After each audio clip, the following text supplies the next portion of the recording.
In this video, we're going to be taking a look at some of the console options within Studio One, more specifically how they would pertain to a Pro Tools user coming over from Pro Tools moving into Studio One. And in addition, we're going to take a look at mix engine effects, something very unique to Studio One, and it's something that's natively integrated into the software. Okay, to start off with console options, we're going to open up our console. And if you hover your cursor over in this little wrench icon in the top left, you see options. Now notice over here, we've gone through some of these before. We've gone through some channel components and some visibility options in a previous video.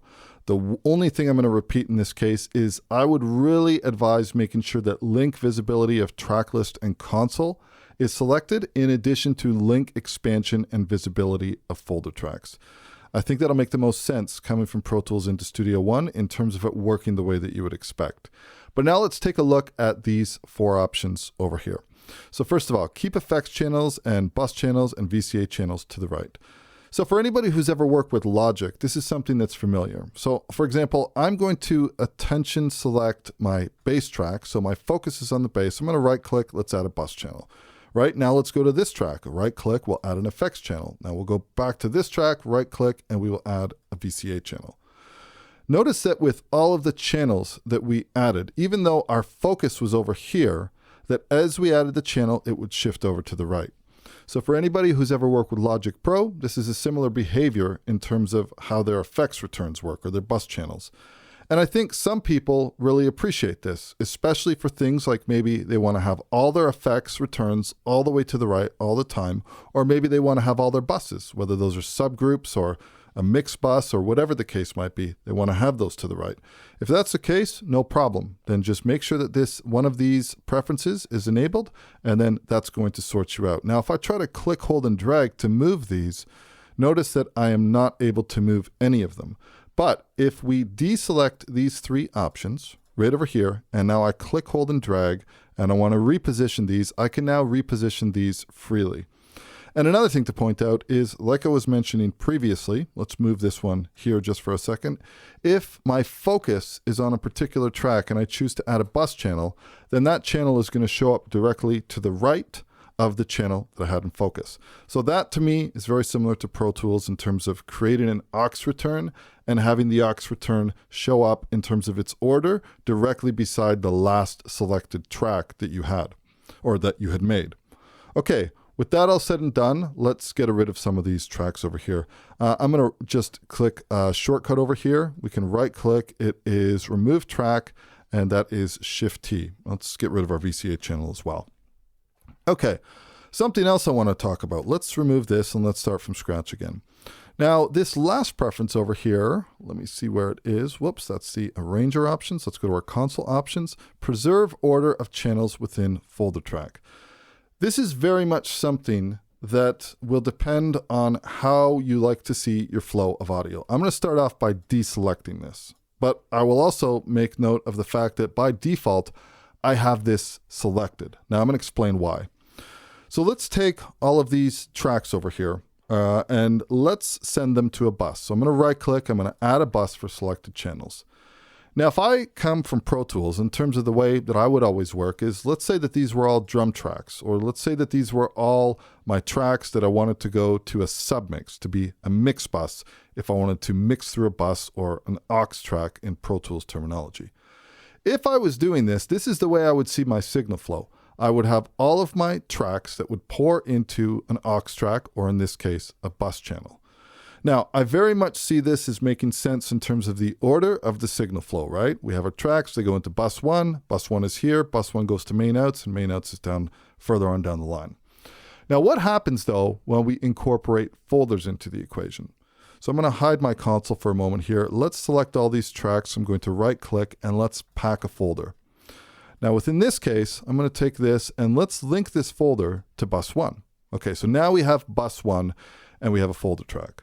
Now I'm going to open up my console, and because we have the option over here, link expansion and visibility of folder tracks, that means that as I expand and collapse this, that it will basically show or hide them from my console. So what is the issue? Well, there isn't really any issue, to be honest with you. We can expand this and then we see all the tracks that we have, what tracks are part of this channel, and we know that this folder is linked to a bus. But if we take a look at the order of things, if I was to, let's just say, for example, if I was to add some new tracks, let's add 3 tracks. I'm going to take this track and I'm going to drag it outside of the bus channel.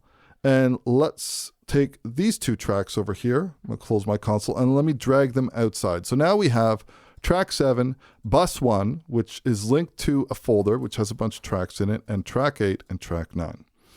So now if I open up my console and we expand or collapse this, take notice of what's happening here. If I start off on track 7, the next track, according to my arrange window, is bus 1. Watch what happens in my console when I go to bus 1. It basically jumps over from track 7 to bus 1. Now I choose bass, it jumps back, drums, omnichord, percussion, sound effects, synth. Now let's go to 8 and 9. So notice what's happening over here. We have a focus box. It's really hard to see, but it's a blue line that's around the arrange window, which tells me basically that my arrange window has focus. Then we also have another bus. As I click the console, notice that my blue area over here is surrounding the console. So if I'm in the console and I go from left to right, notice that I have this jump or this skip in my arrange window. So here's what I have to say about this. If you are okay with having your arrange window basically be a representation that the folder, when we open it up, that it's going to spill and it's going to open things up downward and it's going to kind of knock everything else down. If you're okay with that, and if you're okay with the fact that when you make a track selection in the arrange window, that it'll jump here to the console, and then if you were to make any selections from left to right in the console, that it's going to jump, and if you were to make any selections from top to bottom that it's going to jump, then that's okay. Because I got to be honest with you, I would honestly rather work in the case where I see all of my tracks, and let's say these were like tracks, like they were all the same. Maybe we'll give them a different color. This kind of makes sense to me in terms of a signal flow, and this is actually the way I prefer to see things in the console. But in all honesty, most of the time I have gone to making sure that this is selected. And what this means is that it basically just means that the bus channel is now at the beginning. So as you spill open the bus channel, which is a folder linked to an aux track essentially, then our track orders make sense. So if I'm in the arrange window, if I'm scrolling from top to bottom, or if the console has focus and I'm scrolling from left to right, then they all make sense depending on what you need to do. This is very much a personal preference. So, but like I said, for me, I have started to work with the preserve order of channels with folder track on, and this just seems to work for me. All right, next up, I want to take a look at something called mix engine effects.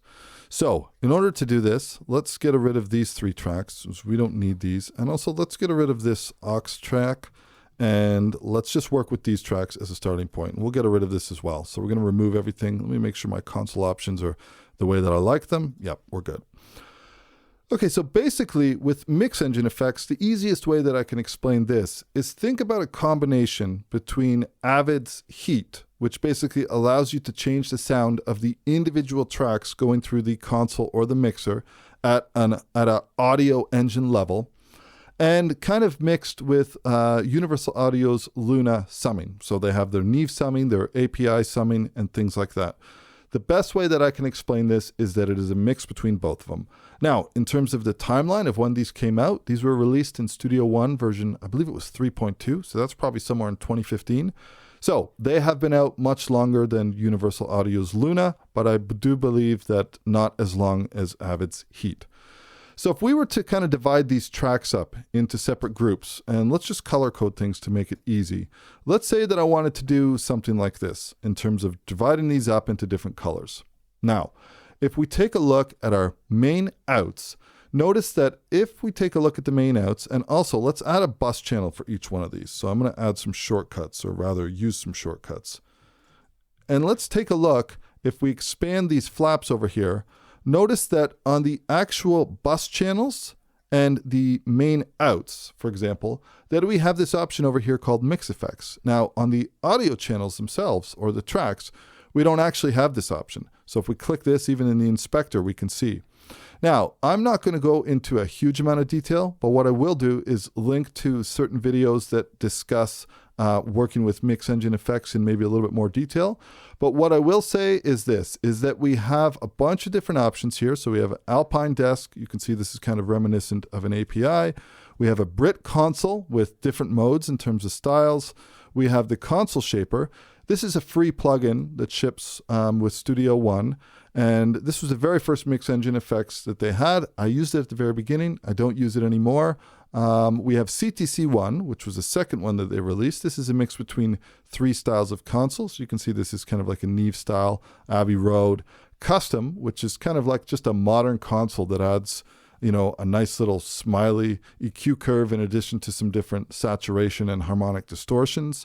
Then we have a portacassette, which is very much used for a creative design. We can do warble. We can really kind of lo-fi certain things. We've got presets with each one of these. And then last but not least, we also have the ability to load certain plugins that are VST3, for example, Softtube's tape plugin. They have a mix engine effects version of this. And what this basically means is that if we load this, that in addition to the tape plugin being applied on the individual bus channel, that it will also be applied to the source channels as well. So if we take a look at this, it says tape multi-track simultaneous record playback. And of course we choose our tape style. We dial up an amount.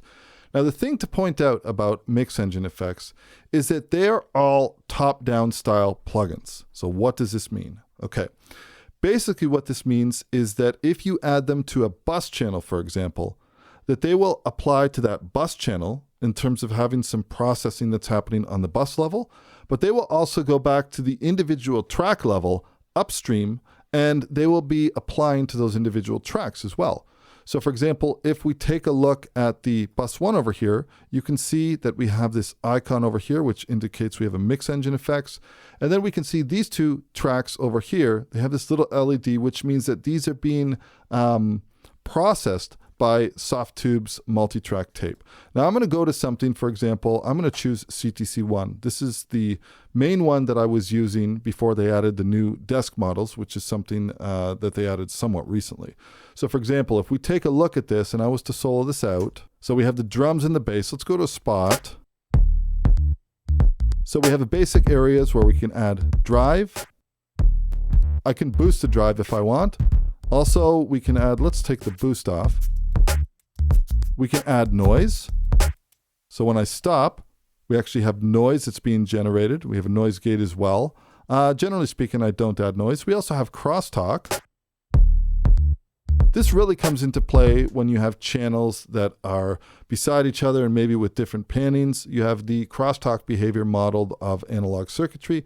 And then we have a character, which we can basically dial up from 1 to 10. Now, in terms of character, the best way that I can explain character would be if we take a look at something like a Pro EQ. And let's say that I had these different EQ nodes that I had applied.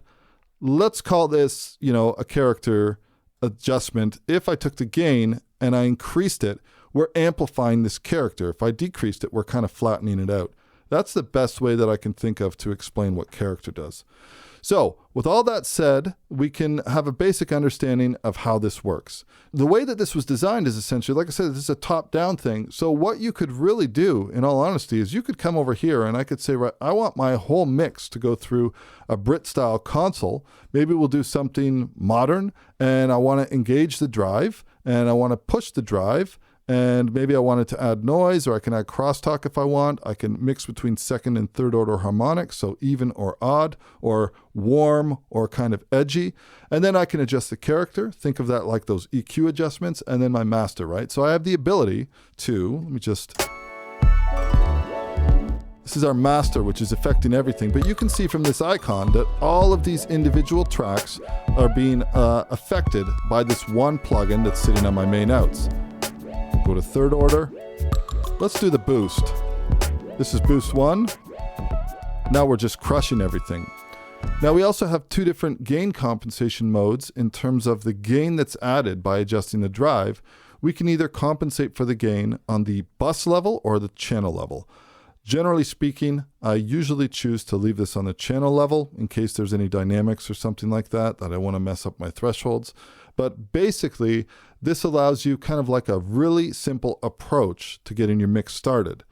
Now, the one thing I will say about this is because of the way these types of plugins work, it's generally a good idea to start your mix by instantiating these either on your main outs.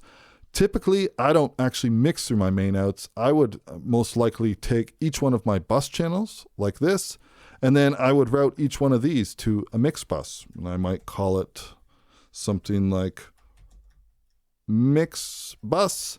I might give it a really bright color, and then all of these, this becomes then my mix. And I've got a couple different reasons why I use this. But then basically the situation is this. You're going to start applying different instances based on what you want to have happen. And you can choose different models for these different. So maybe I'm going to take this one off completely. We'll choose none. Maybe I might want to have the Brit console in a very, let's say, super or modern one of these, maybe something with just a little bit of character dialed up, but really not dialing up that much drive. And then maybe on these ones, I might want to have something for the sound effects and keys. I might want to have the Alpine. On this one, I might want to have my CTC one with this particular console model. And then on this one over here, maybe we'll go back to the Brit again.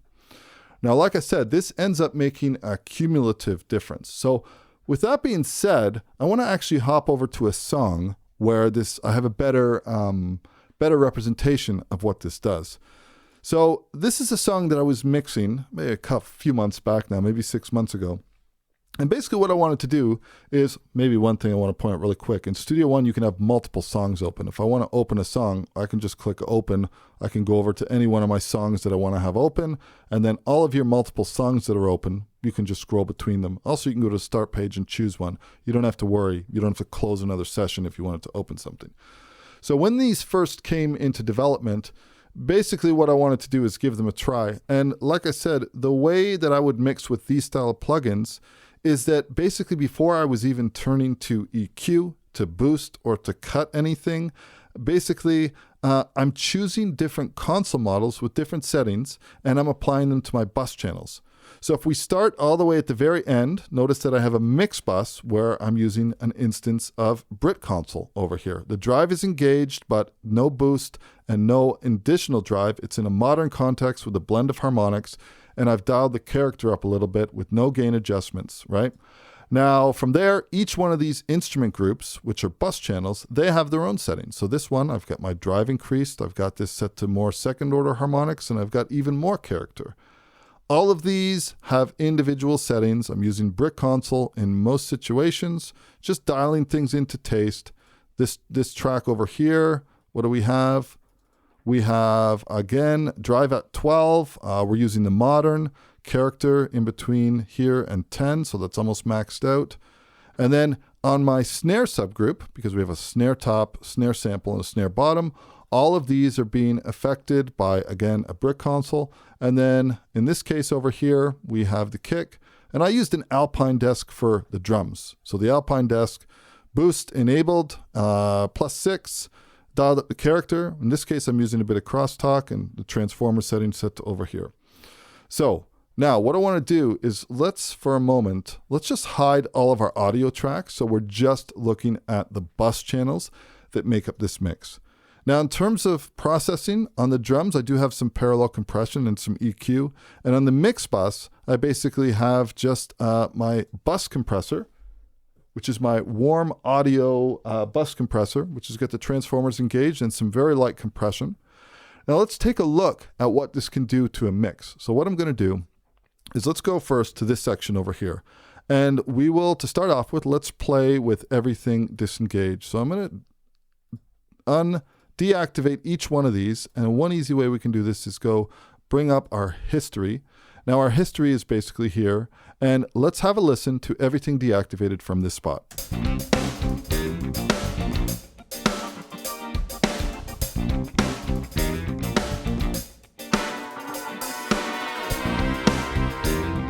Now let's bring them in.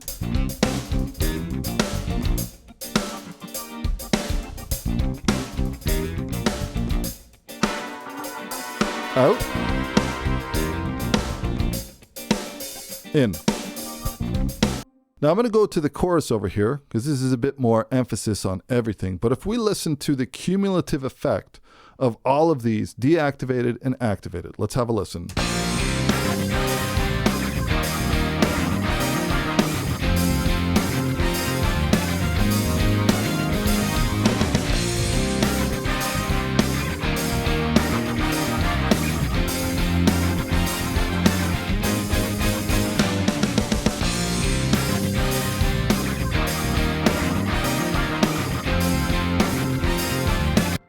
You can hear that the whole mix just jumps to life.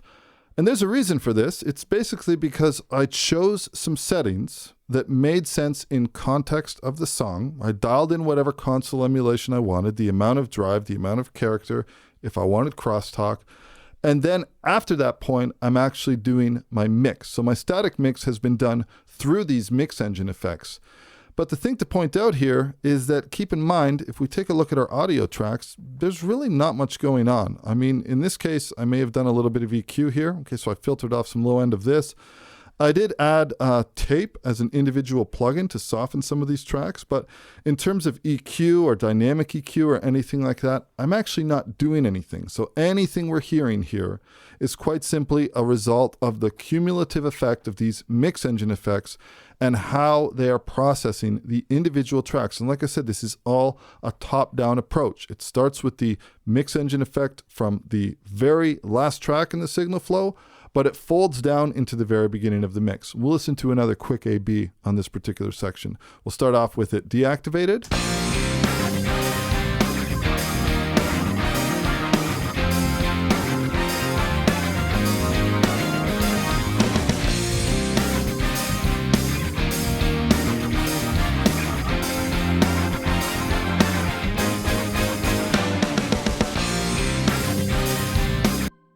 Massive difference in the low end, massive difference in the mid-range, massive difference in everything right across the board.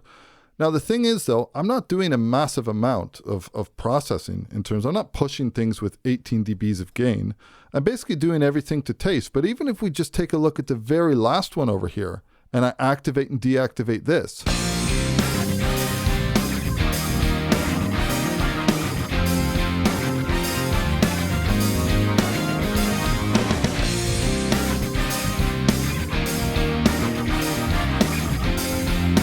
so each one of these cumulatively together make a massive, massive difference. And like I said, it's all a top-down approach. So this is going to go on any bus channel that you have.